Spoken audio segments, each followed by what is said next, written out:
तो स्टार्ट करते हैं बेटा नेक्स्ट क्लास। लास्ट क्लास में हमने जो टॉपिक कर लिया था वो हमने आई के डिफेक्ट्स पढ़े थे। क्लियर चल रहा है ना? और रेंज यहाँ तक होगी, ठीक है। तो नेक्स्ट टॉपिक जो स्टार्ट करेंगे उसको देखते हैं ध्यान से। आसान टॉपिक है, प्रिज्म। पहले भी यूज किया किसी बच्चे ने? प्रिज्म नहीं देखा तो कभी लैब में चलेंगे, उस दिन दिखाते हैं। टाइम कम ही बचा है अब की बार, पर बीच में देखेंगे 2-4 एटलीस्ट 2-3 क्लास लेके तुम्हें बता देंगे। प्रैक्टिकल फाइल का प्रोसीजर जो रहेगा वो लिख लेना, पर 2-4 प्रैक्टिकल में करवा देंगे, ठीक है। तो स्टार्ट करते हैं, प्रिज्म क्या होता है। प्रिज्म अगर देखा जाए तो उसकी एग्जैक्ट शेप जो होती है, आपने झोपड़ी देखी होगी ना, वो गोल वाली नहीं, जो ऐसे वाली होती है, ठीक है। तो एग्जैक्ट वैसी ही होती है, ठीक है। वो कंप्लीट ग्लास का बना होगा, अंदर से भी पूरा भरा हुआ होता है, खाली जगह नहीं होती। तो अब कितने शेप हो गए? 2 तो ये एक मेरे को कोई कॉपी दो बेटा, तब मैं क्लियर कर देता हूं थोड़ा सा। ठीक है, जैसे नोटबुक हमने ली तो ये शेप होती है, इधर भी ग्लास, इधर भी, और ये नीचे वाले भी। टोटल ये हमारा क्या बन जाएगा? पूरा ग्लास का हो तो प्रिज्म। अब इसमें सरफेस कितने वो काउंट करते हैं। ये कैसा है? रेक्टेंगुलर। ये कैसा है? और नीचे वाला भी कैसा होगा? ये वाला कैसा है? इधर वाला क्या? टोटल कितने हो गए? 5। 3 रेक्टेंगुलर और अब देखो, इस प्रिज्म को इतना वाइड करके ही बनाया जा सकता है, इतना भी और इतना भी। तो ये जो एंगल दिखता है इसको बोलते हैं एंगल ऑफ प्रिज्म। यानी जो ट्रायंगुलर साइड में दो इन रेक्टेंगुलर सरफेस के बीच में एंगल बनेगा उसको क्या बोलते हैं? Angle of prism. क्लियर हो गया? तो ये होते हैं, इनको बोला जाता है रिफ्रैक्टिंग सरफेसेज। ये सरफेस क्या करते हैं? रिफ्रैक्शन। लाइट इधर से आएगी, बाहर क्या था? रेयरर एयर थी ना। अब ग्लास के अंदर चली गई डेंसर मीडियम में, तो एक बार मीडियम में चेंज हुआ, इस सरफेस पे रिफ्रैक्शन हुआ, फिर इसके अंदर ट्रेवल करेगी, फिर जब इससे जैसे ही बाहर निकलेगी तो भी क्या होगा? डेंसर से वापस रेयरर में आ गए, फिर से मीडियम चेंज, तो फिर क्या होगा? रिफ्रैक्शन। तो एक प्रिज्म के अंदर 2 बार रिफ्रैक्शन होता है। कितनी बार होगा? 2 बार। क्लियर हो गया? कोई डाउट हो तो बताओ। तो और इनको क्या बोलते हैं? किनारे। तो इसको बोला जाता है रिफ्रैक्टिंग एज। क्या बोल लेंगे? क्लियर हो गया? तो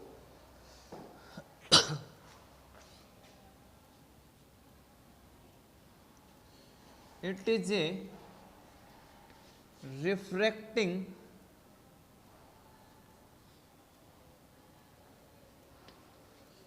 मीडियम बाउंडेड बाय, किससे बाउंडेड है?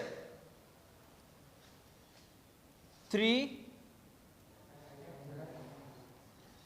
रेक्टेंगुलर, ठीक है, एंड 2 ट्रायंगुलर सरफेसेज। क्लियर हो गया? कोई डाउट? ठीक। इसको दिखाते हैं। इट इज शोन एज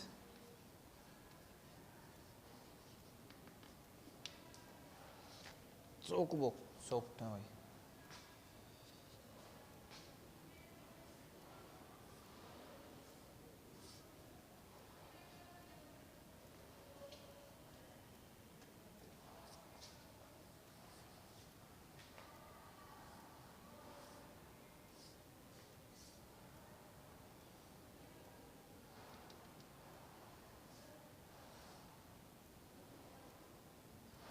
ठीक है, ये बन गया। एक तो इसके पीछे वाला और एक ये वाला, ये क्या होंगे? इनको बोल लेंगे रिफ्रैक्टिंग सरफेसेज। क्या बोल देंगे? और ये वाला जो है इसको क्या कहेंगे? Refracting edge. ठीक है, तीन होते हैं, नीचे वाला भी और उधर वाला भी। अब ये क्या दिख रहा है आपको? ए इज एंगल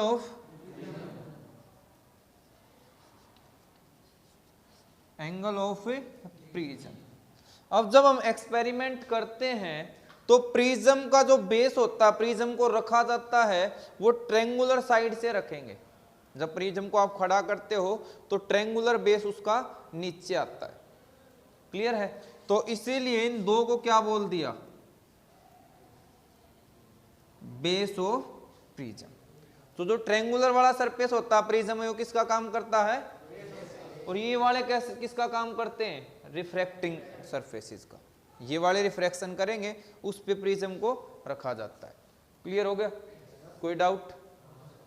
चलें आगे। ठीक है। सॉरी, तीन होंगे बेटा, एक नीचे रख दिया ना, पर नीचे आपने सीधा भी रखा है तो किन्हीं दो में से आएगी लाइट, तीसरा तो पैरेलल ही रह जाएगा।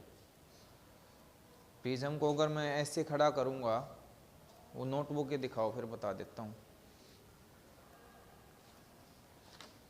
हमने ऐसे ले लिया तो इसको ऐसे खड़ा कर दिया तो लाइट इधर से एंटर होके इसमें से निकलेगी। जो ये इधर मेरी तरफ वाला सरफेस है ये तो क्या रहेगा? लाइट के पैरेलल रहेगा। ठीक है, तो दो में से ही होता है एक टाइम पे। अगर ऐसे ले रहे हो,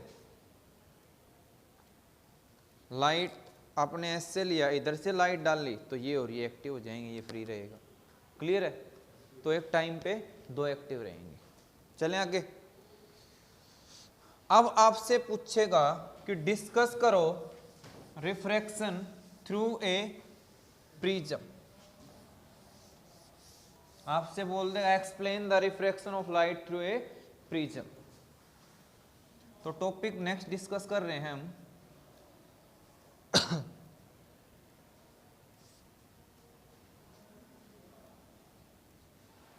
refraction through a prism. Notes अच्छे से बना लेने इसके।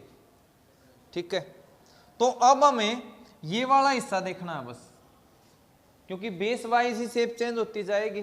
तो अब आपको जो बनाना है डायग्राम, वो जस्ट ये हिस्सा बनाना है, बाकी का नहीं। क्लियर होगा क्या बेटा? हाँ, ओनली ट्रायंगुलर शेप देनी है, इसी में से विजुअलाइज हो जाए, क्योंकि साइड से देखोगे पाथ ऐसे ही मुड़ के आएगा, इसमें से पता चल जाएगा जो लाइट जाएगी वो किस रास्ते से कैसे कैसे घूम के आ रही है, सारा इसी से क्लियर हो जाएगा। चलें आगे। अब यहां क्या था? एयर। इसको थोड़ा सा और बड़ा बना लेते हैं।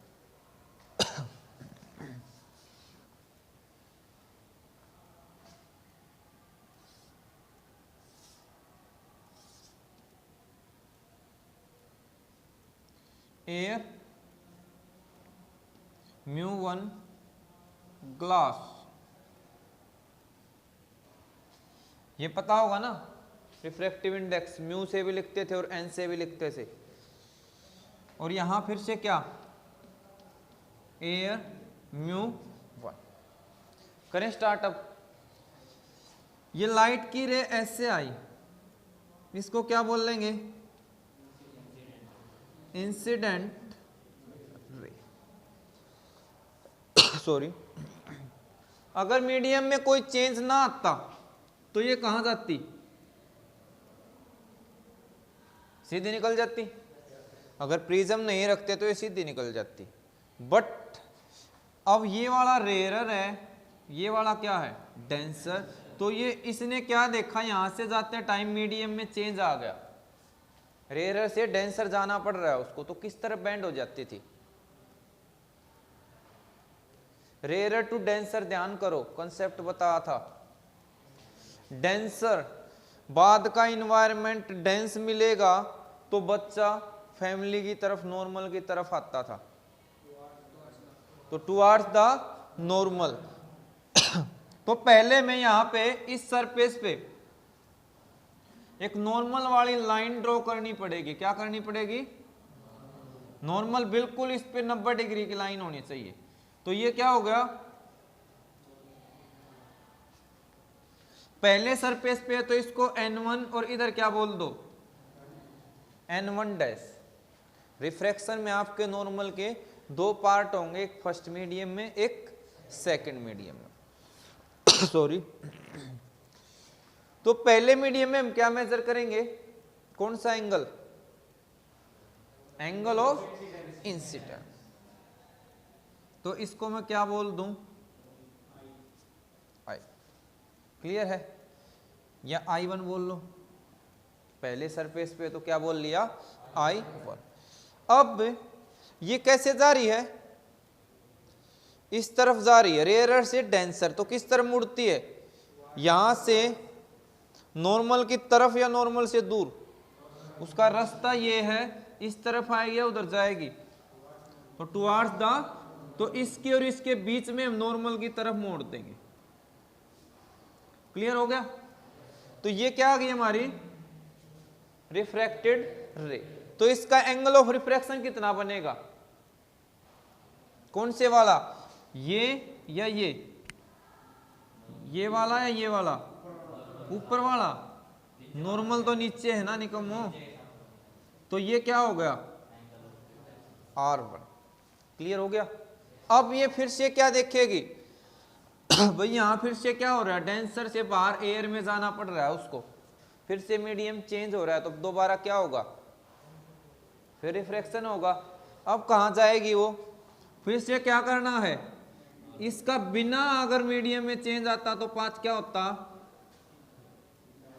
ये बहुत ही इंपॉर्टेंट पॉइंट है, पहले आप वो पाथ ड्रॉ करा करो, जो मीडियम में बदलाव नहीं आता तो सीधे निकलती। तो अब अगला काम क्या है, इस सरफेस पे क्या ड्रॉ करें,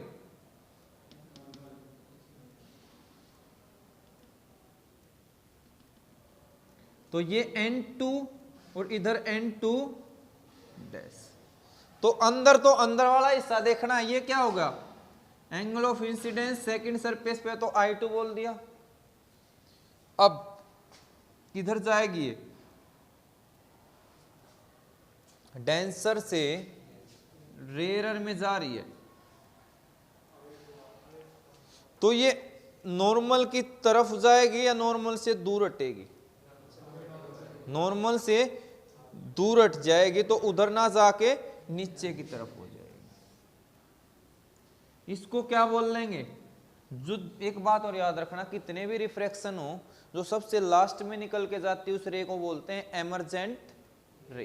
क्या बोल लेंगे, क्लियर है? अब इसका एंगल कितना बन रहा है, ये होगा ना। क्लियर हो गया भाई? कोई डाउट हो तो आपको दो बार रिफ्रैक्शन है, मतलब सिंपल रूल ही याद रखना है, पहले डाल ली उस पॉइंट पे नॉर्मल बनाओ सॉरी, फर्स्ट मीडियम में एंगल चेक करो, वो उसका I1 आ जाएगा।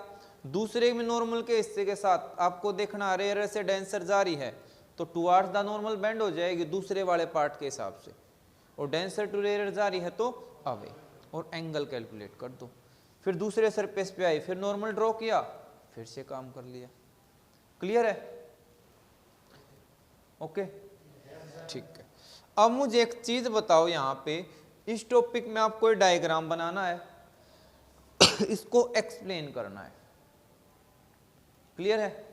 तो एक्सप्लेन कैसे करोगे, लेट ए रे इज इंसिडेंट, इन सरफेस का नाम ले लेते हैं भाई A B C, at surface AB where it travels from, कहां से कहां, rarer to denser, so it will क्या होगा, बेंड टुवर्ड्स द नॉर्मल या away from the normal,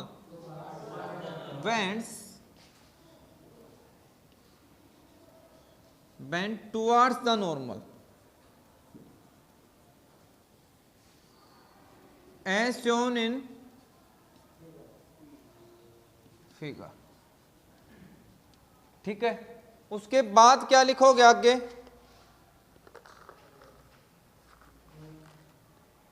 in points के नाम और ले लो आप अगर लिखना चाहो तो। के एल। ठीक है, नाउ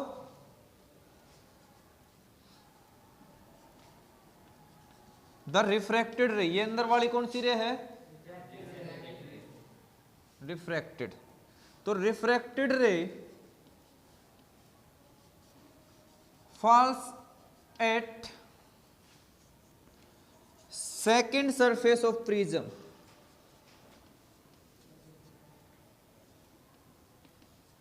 उस सरफेस का नाम क्या है? ए सी। ठीक है, जहां पे ये क्या कहां ट्रेवल कर रही है? It is travelling from denser to rarer. तो ये क्या हो जाएगा? So it will bends towards या away? Bends away from normal again as shown in figure. Clear हो गया? अब आपको एक चीज और ध्यान देनी है, जो आपने रे डाल ली थी वो स्टार्टिंग में कैसे डाली? इस डायरेक्शन में। देखो यहां से ऐसे जा कैसे रही है? इस डायरेक्शन में। तो प्रिज्म ने देखा हमने डाला तो उसके बेस की तरफ मुड़ गई। पहली बात तो क्या देखी, किस तरफ मुड़ गई? तो क्वेश्चन बना सकता, जब रे को आप प्रिज्म के अंदर डालते हो तो किस तरफ मुड़ जाती है? Toward the base. या बोल सकते हो ये इसका थिन वाला पोर्शन था, ये थिक वाला पोर्शन है, ऊपर से पतला नीचे मोटा। कर सकते हो क्लियर? तो 1 मार्क्स में क्वेश्चन आ सकता है भाई। दूसरा, ये ऐसे जा रही थी और प्रिज्म से निकल के ये ऐसे मुड़ गई। यस और नो? तो साइंस की लैंग्वेज में इस बेंडिंग को बोलते हैं डेविएट होना। क्या बोल लेंगे? डेविएट या डेविएशन। अब ये कितने एंगल से मुड़ी उसको क्या बोल देंगे? Angle of deviation. क्लियर हो गया? तो एंगल ऑफ डेविएशन क्या होता है? रे के इंसिडेंट डायरेक्शन और फाइनल डायरेक्शन के बीच का एंगल। ठीक है, या ये बोल सकते हो जितने डायरेक्शन से जितने एंगल से रे हमारी प्रिज्म में पास होने के बाद बेंड हो गई। और लिखते किससे? उसको डेल्टा से। किससे लिखेंगे? क्लियर हो गया? अब आपने मैथ में सीखा होगा कि जब भी ऐसी दो रेज का एंगल निकालते हैं तो क्या ये और ये वाली मिल रही है? नहीं मिल रही। तो हमें उनको क्या होता था? एक को पीछे खींच के मिलाना होता था। पढ़ा होगा ना कंस्ट्रक्शन जब करते थे, भाई एक रे नहीं मिल रही तो एक को पीछे खींच के मिला दो या दूसरी को आगे बढ़ा दो। अब इसको तो आगे बढ़ाने का ऑप्शन नहीं, इसको भी आगे बढ़ाने से काम नहीं चलेगा, तो इसको क्या करना पड़ेगा? इसको क्या करना पड़ेगा? पीछे। और फिर यहां पे हम डी रख के ये जो कैलकुलेट होगा उसको क्या बोलते हैं? Angle of deviation, delta. Clear हो गया भाई? कोई डाउट हो तो बता सकते हो। क्लियर है ना? तो मैं इसको रब करके आगे का पार्ट लिख देता हूं, क्या लिखना है आपको।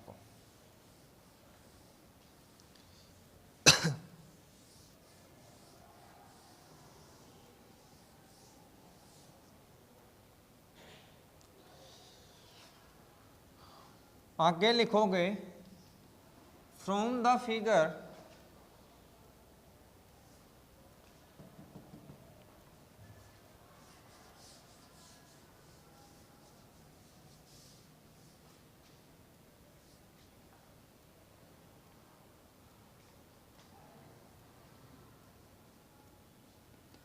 we see that या we observe that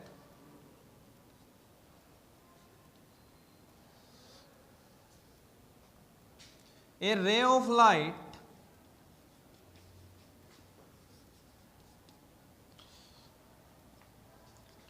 after passing through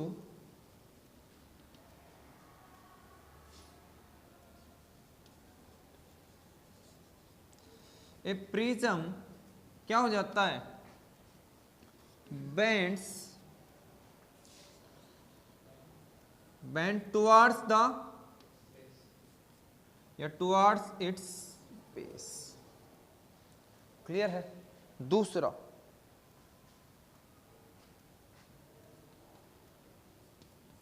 the angle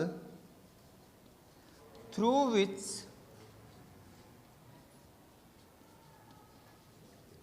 the incident ray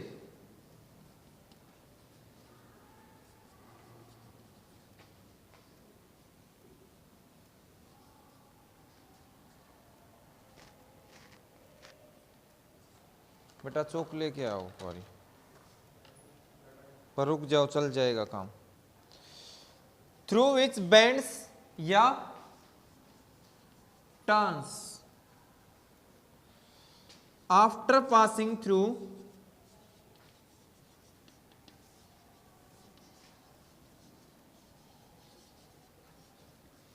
prism is called, उसको क्या बोल देंगे, एंगल ऑफ डेविएशन। अगर यहां नहीं आ रहा तो यहां लिख देते हैं, एंगल ऑफ डेविएशन रिप्रेजेंट करते हैं डेल्टा से। ठीक है, जैसे एस बनता है और नीचे सर्कल कर देना कंप्लीट। क्लियर हो गया। या इसकी सेकंड डेफिनेशन, और it is the angle between incident and final direction of रे। क्लियर है। तो ये दोनों डेफिनेशन आपकी रहेंगी। उस एंगल को क्या बोल लेंगे, एंगल ऑफ डेविएशन। कोई डाउट रहेगा? ठीक है ना। तो रिफ्रैक्शन थ्रू ए प्रिज्म में आपको ये चीजें एक्सप्लेन करनी है। नेक्स्ट क्लास में करेंगे हम डिस्पर्सन। क्या होता है, प्रिज्म एक चीज प्रॉपर्टी और शो करता है, जब आप उसके अंदर व्हाइट लाइट डालते हो तो 7 कलर में स्प्लिट हो जाती है, 7 कलर में सेपरेट हो जाएगी, violet, indigo, blue, green, yellow, orange, red. तो प्रिज्म उन 7 कलर, वैसे व्हाइट लाइट 7 कलर से मिलके बनती है, उन 7 कलर्स को अलग अलग करने का काम करता है। ठीक है। और फिर न्यूटन ने एक एक्सपेरिमेंट किया था कि एक प्रिज्म ने 7 कलर को अलग अलग कर दिया, अगर दूसरे प्रिज्म को सेम कैपेसिटी वाले को उल्टा करके रख दें तो वो वापस उनको कंबाइंड भी कर देगा। पिछली बार के बोर्ड के एग्जाम में सीबीएसई में पूछा गया था, discuss the recombination of light through a prism. 3 या 5 मार्क्स में था। नींद आ रही है? ठीक है। तो बाकी उसको नेक्स्ट क्लास में डिस्कस करेंगे।